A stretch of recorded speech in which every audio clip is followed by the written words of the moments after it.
Hello mga kabayan, pupuntahan po natin yung bahay ni Digong, Tatay Digong, para makita natin kung anong sitwasyon doon. Okay, let's go! Sa bawat laban, ikaw ang nauna. Tinig mo'y sigaw ng masa.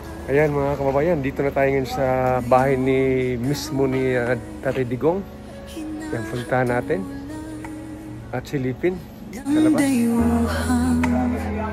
Walang alam, sino pa ang nagmalasakit? Siya ngayon'y pinapahirap. Pilipinas ay lumuluha, hustisya ang sigaw ng madlang. Tatay Digong, hindi ka nag-iisa. Milyon-milyong puso ang kasama.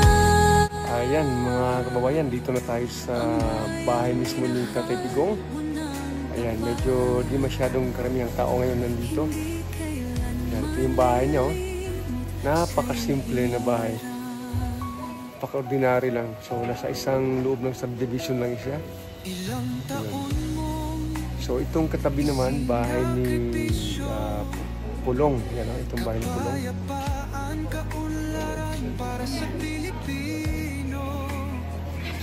Simple lang talaga ang bahay niya. Yan, oh. So, yun, magpa-picture tayo doon sa loob. O, sa labas. Wala nang saysay ang paglaban.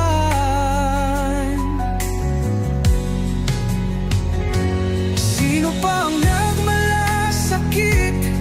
Siya ngayon'y pinapahirap. Ngunit hindi ka naming bibitawan. Katarungan ang aming ipaglalaban. Tatay Digong, hindi ka nag-iisa. Ayan na kabayan, nandito tayo mismo sa lugar, no? Sa bahay ni Tatay Digong. So, ito talaga yung bahay niya kung saan sa tumira ng mahabang panahon. So, andito tayo mismo. Yan, maraming mga posters nandito. Yan, yan, paikot yan. Entrance. Yan. Napakasimpleng buhay lang talaga. Yan. Simpleng-simpleng buhay. Napaka-ordinary lang na subdivision ito. Dito pang first class, no? Susukuan ng bayan, ipaglalaban ka ng sambayanan. Tatay Digong, hawak kamay nating ipakita ang pagmamahal ng bawat Pilipino sa'yo. Ang laban mo'y laban din namin, hanggang hustisya ay makamit natin.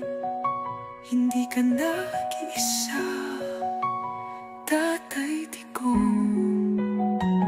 Ang pagmamahal ng bayan